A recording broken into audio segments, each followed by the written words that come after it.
Assalamualaikum warahmatullahi wabarakatuh.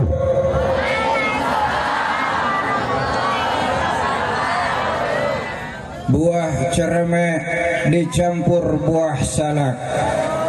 Jamaah kelihatannya rame, jawab salam kagak kompak. Pak, jawab salam yang semangat biar syiar Islamnya kelihatan. Mudah-mudahan Bapak tadi yang jawab salam saya yang paling keras, paling semangat, semoga cepat dipanggil oleh Allah Subhanahu wa Ta'ala untuk menunaikan ibadah haji dan umrah.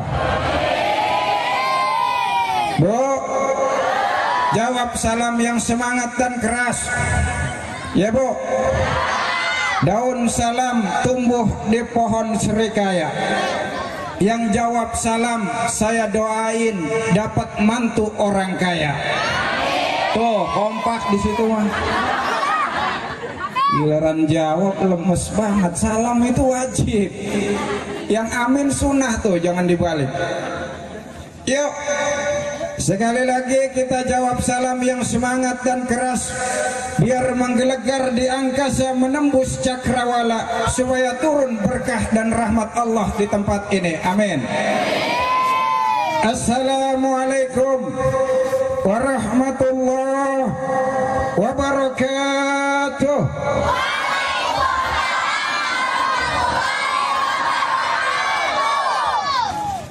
Bismillahirrahmanirrahim. Alhamdulillahi rabbil alamin. Waliyus solihin. Wala udwana illa 'alal zalimin. Wassalatu wassalamu ala sayyidil mursalin wa imamil muttaqin wa hujjatillahi 'alan nasi ajma'in. Amma ba'd. Yang sama-sama kita muliakan para alim ulama, para sesepuh, para guru, asatidzah wal ustadzat, yang mohon maaf tanpa mengurangi ta'zim dan silaturahim saya. Tidak dapat saya sebut dan rangkai nama serta gelarnya satu persatu. Yang terhormat Bapak Lurah Gandasari, yang terhormat Bapak RW 02 Cikoneng, para pejabat dari mulai jajaran kelurahan sampai ke RT, ibu bapak hadirin hadirat yang insya Allah kita semua dimuliakan oleh Allah Subhanahu wa Ta'ala. Dalam kesempatan malam yang penuh berkah ini, saya ingin berbicara dua hal saja. Insya Allah 15 menit selesai. Tadi udah dijelasin panjang lebar oleh lurah. Ibu bapak hadirin yang berbahagia, yang pertama malam ini yang akan ingin saya sampaikan adalah tentang menjaga keimanan. Mari malam hari ini momentum Maulid Nabi besar Muhammad sallallahu alaihi wasallam kita jaga dan kita tingkatkan keimanan kita. Sebab apa? Sebab iman adalah barang mewah, harganya sangat mahal, bahkan lebih mahal dari emas sepenuh bumi. Saya yakin ibu-ibu di sini nggak ada yang pakai anting 3 kilo beratnya. Ya Bu, kalau ada jalannya miring pasti. Kalau ada yang pakai emas 3 kilo, saya yakin orang paling kaya di Cikoneng. Jangankan emas 3 kilo, emas sepenuh bumi masih mahal iman kita. Karena itu harus dijaga dan dipertahankan. Jangan goyah hanya sekedar Indomie sekerdus. Jangan digadaikan hanya sekedar gara-gara ingin naik jabatan. Belum lama kemarin waktu Natalan, berapa banyak remaja kita yang imannya digadaikan di mall-mall pakai seragam Santa Claus. Betul. Jaga iman kita. Jangankan iman, nikmat sehat saja mahalnya luar biasa. Belum lama Olga Saputra dirawat di rumah sakit Singapura setahun, menghabiskan uang lebih dari 20 miliar untuk beli kesehatan. Almarhum beli dengan 20 miliar, ujungnya lewat juga. Bayangin Bapak Ibu sekalian, kalau uang 20 miliar semuanya kita beliin cilok,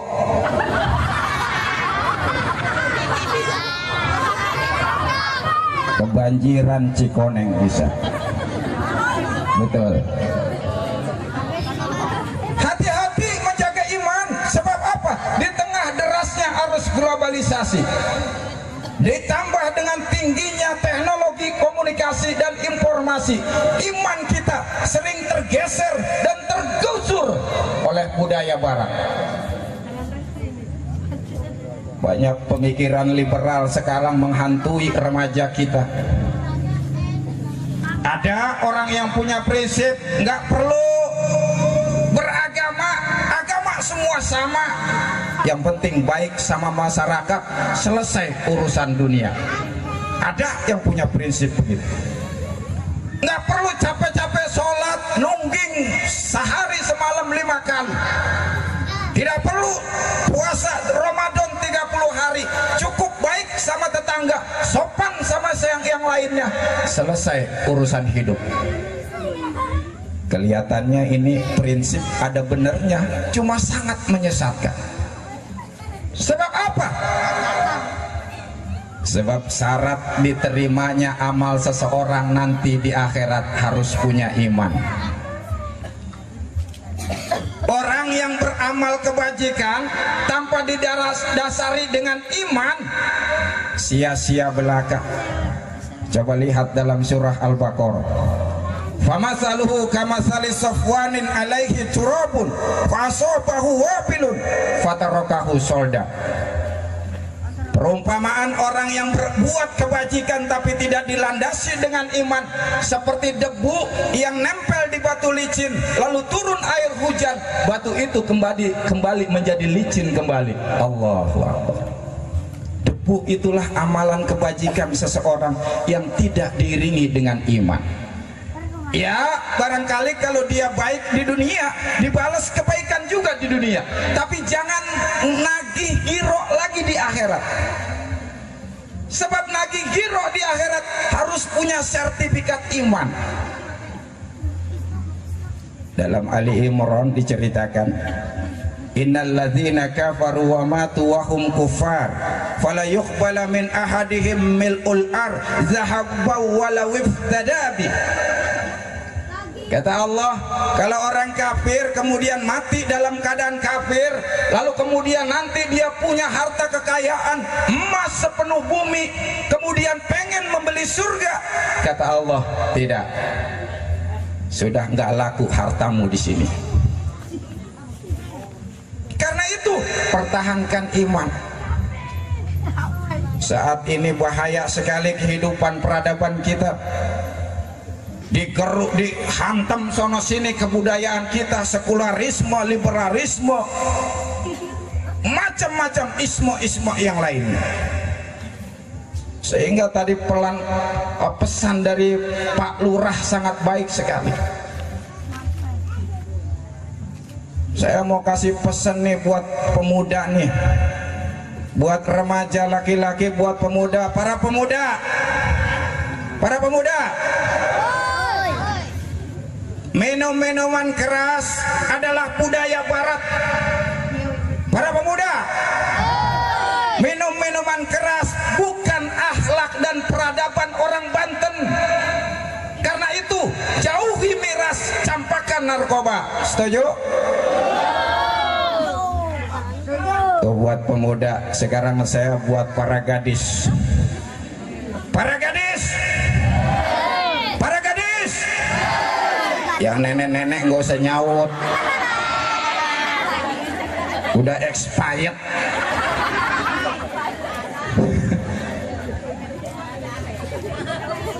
Hati-hati membuka aurat, jaga aurat. Dan tolong kalau memilih suami, yang pertama ukurannya iman dulu.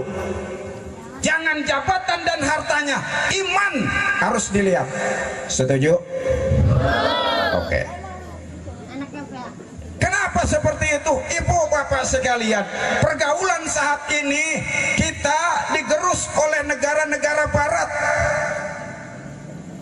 Yang ditiru repotnya bukan otaknya, yang diduplikasi bukan disiplin dan etos kerjanya, tapi gaya hidupnya yang kita tiru. Yang remaja tiru adalah akhlaknya. Masya Allah. Dari pergaulan saja ibu bapak, dulu tinggal di Cikone, namanya Ibrahim. Begitu pindah ke kota nggak keren, ganti nama jadi Bram. Waktu di Cikoneng nama Ibrahim, temennya Ismail, Hasan, Burhan, Junet. Begitu pindah ke kota ganti nama Bram, nggak cocok teman Hasan. Akhirnya apa? Berteman sama Blacky.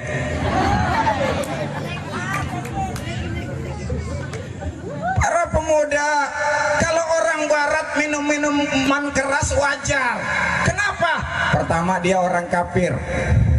Kedua, yang dimakan hotdog, burger, Pizza Hut. Begitu muntah keluarnya keju. Orang Cikoneng belagu mau mabok, makannya urap. Begitu muntah toge yang keluar. Masya Allah. Hati-hati, sekarang tantangan ibu bapak mendidik anak lebih berat ketimbang zaman dulu. Sebab orang sekarang kehidupan dan akhlaknya hampir sudah tidak terkendali. Banyak ayah membunuh anaknya, bahkan ada suami memutilasi istrinya. Allah Allah. Sehingga konon ada anekdot, iblis datang menghadap Tuhan. Tuhan, ada apa iblis? Saya mau resign saja Tuhan. Resign? Iya Tuhan. Kenapa? Lihat akhlak manusia sekarang Tuhan, kelakuannya udah parah Tuhan. Kelakuan manusia sudah melebihi kelakuan kami bangsa iblis. Manusia bunuh anaknya sendiri, gara-gara duren saling membunuh. Bahkan ada orang saling memutilasi. Parah Tuhan akhlak manusia sekarang. Terus saya mau berhenti saja menggoda manusia Tuhan. Loh kenapa? Kalau saya terusin, jangan-jangan saya kegoda manusia malah. Setan aja udah nggak ini sama kita. Kenapa? Peradabannya parah. Karena itu apa? Jaga iman sekarang. Yang pertama, buat anak-anak, halo, dengerin ya. Ini ada pertanyaan dari Ustadz nih. Yang dapat hadiah, Ustadz udah siapin duitnya tuh banyak tuh. Anak-anak yang di belakang sini kumpul. Ayo sini belakang kumpul. Saya senang kalau ada anak-anak bu, Pak. Sebab apa? Cikoneng 20 tahun ke depan tergantung ini semua nih. Kalau ini tidak kita libatkan, waduh bahaya Cikoneng. Ya siap ya. Nanti di sepanjang ceramah Ustadz ada pertanyaan buat anak-anak. Pertanyaannya dari isi ceramah Ustadz. Siapa yang tepat dan cepat dia dapat. Oke, siap? Sekarang pertanyaan ekstra, hadiahnya handphone. Pokoknya rugi yang nggak datang malam ini. Siap, hadiah handphone. Sebutkan nama ayahnya Ustadz Sahrul Ramadan.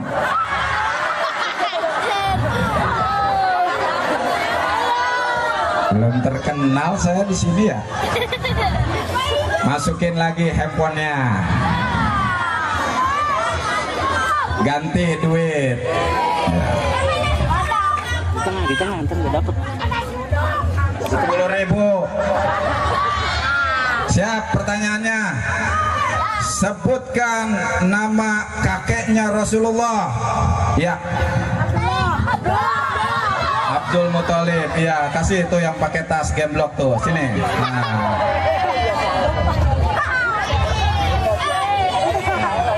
Yang lain nanti tenang, ada. Nanti di akhir ceramah Ustadz ada satu anak yang paling kalem banget, nggak pakai ditanya, Ustadz kasih. Ya.